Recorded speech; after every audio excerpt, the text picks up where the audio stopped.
Hey, it's me, MLB. It's the final lead up to Halloween, so to get everyone on the hype train, I'm doing Halloween one-shots from now until the auspicious spoopy day. Surprise! Kicking it off is our tired boy himself. Here is Shinsou, ex-female listener, Haunted House. Enjoy. Come on, Yin, you're dragging the chain! Kaminari cajoled you and a bunch of the other 1A classmates as you all entered the fairgrounds together. You were too preoccupied with your own concerns to pay him any heed. It was coming up to Halloween, and this fair was kinda a lot centered around it. It's not that you didn't like Halloween, it's just that you didn't like being frightened. And your friends did.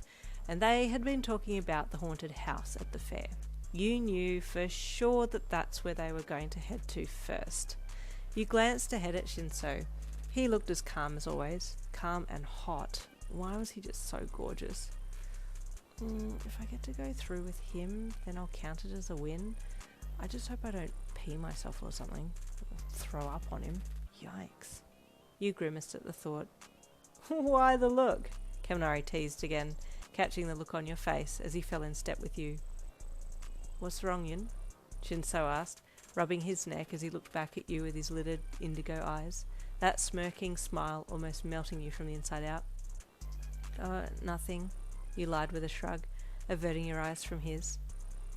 She's not too fond of... Kaminari started to say, but then was interrupted by your sudden outburst. I'm fine. I'm good. I'm fine. Come on, let's go. You grabbed Kaminari and got him in front of you, and then rapidly pushed him on ahead with your hands between his shoulder blades.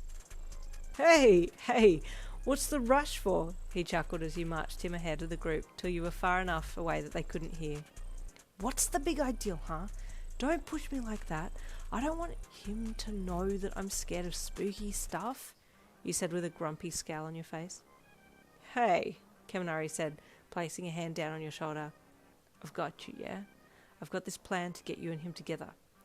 Bro, don't. Last time you tried to help, I got run over by a dude on a bike. Just stop. No, this time it's going to be better, I swear, he said, placing his hand over his heart. Just trust me. That's the last thing I want to do, you sighed, giving in to as the others caught up. Who's up for haunted house? Kaminari called to the group. A chorus of excited replies erupted behind you, and you cringed. You really didn't want to do this. Not your thing? A tired but smooth voice asked from slightly behind you, and you jumped and looked back up at Shinsou. It's not that. It's fine.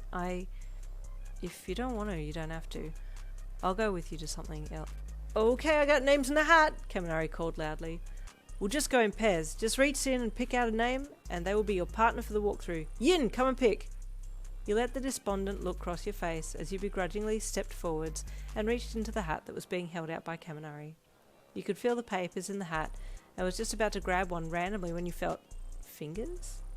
You paused and looked at Kaminari, who was giving you a dead stare, and you felt the fingers wiggle a paper that was mashed up against the side of your finger. You plucked the paper from the fingers in the hat and then pulled it out, still staring Kaminari down. What the heck? He's cut a hole in the hat and purposefully rigged a paper? For me? Why is he rigging the walkthrough? Did he have someone in mind for... Oh god, no, he didn't. You quickly unfolded the paper and looked down. Shinsou Hitoshi? That's me, Shinsou replied with a lopsided smirk. Oh my god, he didn't just do that. You looked back at Kaminari. Ah, the first pair's been chosen, he said with a sly wink to you. Go and have fun. You looked at Shinsou, who seemed okay with the pairing and gave him a forced, wobbly smile. If you don't want to go in, then you don't have to, he said again as you both walked to the doors of the haunted house to get tickets to enter. I'm okay, you lied. You can hold on to me, he said, extending his arm out for you to wrap your arms around his bicep as he sorted the tickets out with the attendant. It was a big move for you to do, holding on to him, but you tentatively held on and then walked with him through to the start of the house. That's when the adrenaline started to kick in. The loud creak of the doors as they opened set you on high alert, and fight or flight was turned all the way up. It was go time. Nothing like walking into a pitch-black corridor start after being out in the light to set the mood. The door swung shut behind you and banged so loudly it almost levitated. Shinsou felt your body react and reached across to pat your hand. You're okay.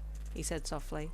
A loud, high-pitched, witch-like cackle sounded from your left, and you screamed and lurched to your right, pressing your body right up against his. It's okay, it's just a laugh.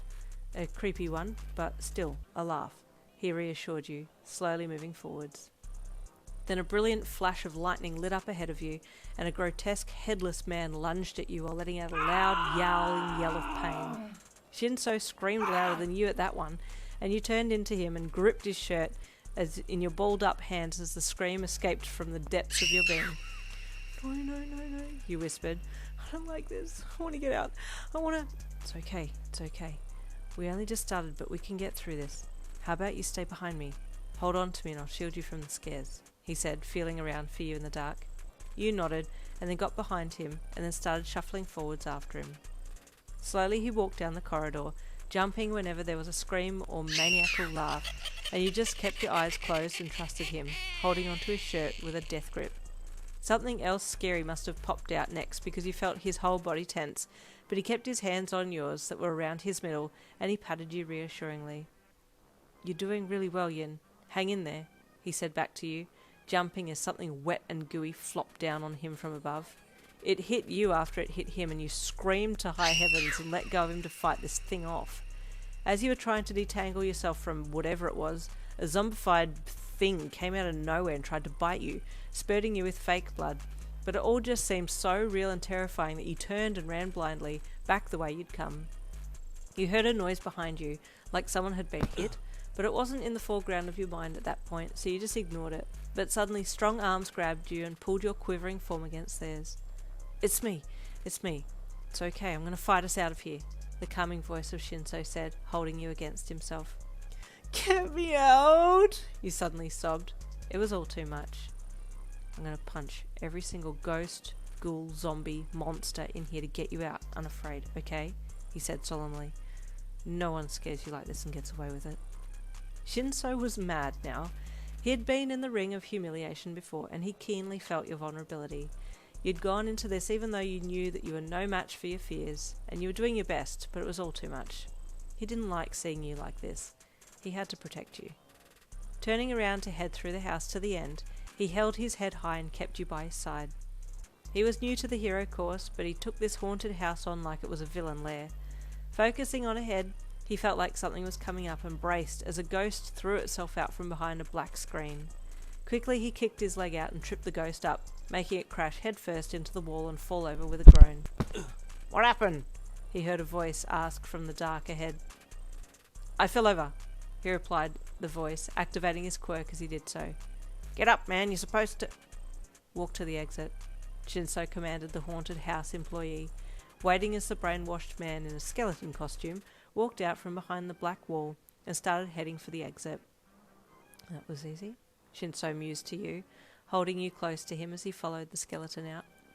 Because the skeleton was ahead of you and him, all of the jump scares were relatively wasted on the guy ahead, and you got off a little easier, although you still screamed a bit.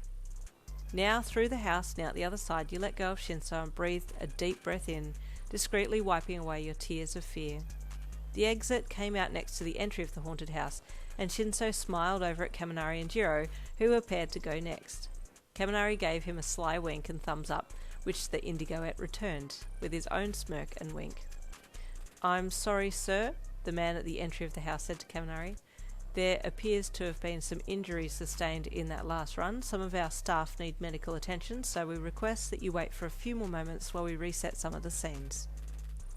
Oh, you really did cause some damage, he said to Shinsou with a half smile. Thank you for what you did for me in there. I really appreciate it. Can we hang out? He asked with a shy rub to the back of his neck as he looked away a little. I want to win you a teddy or something, as an apology for making you go through that. Next time I won't go to extremes to get you alone. I won't make you go through the haunted home. Oh, okay, sure, he said with a shy smile. Want to hold my arm, for old time's sake? He asked, offering you his arm. Why not? You replied bashfully, taking his arm and walking with him over to the arcade section of the fair. oh, Shinsou's so cute. Ah. He totally had Kaminari rig it for him. And we all thought Kaminari was doing it for you on his own accord. Shinsou, you sneaky deaky. Tomorrow will be a YouTube first for me, Toga X female listener. Yes, girl supremacy. See you then.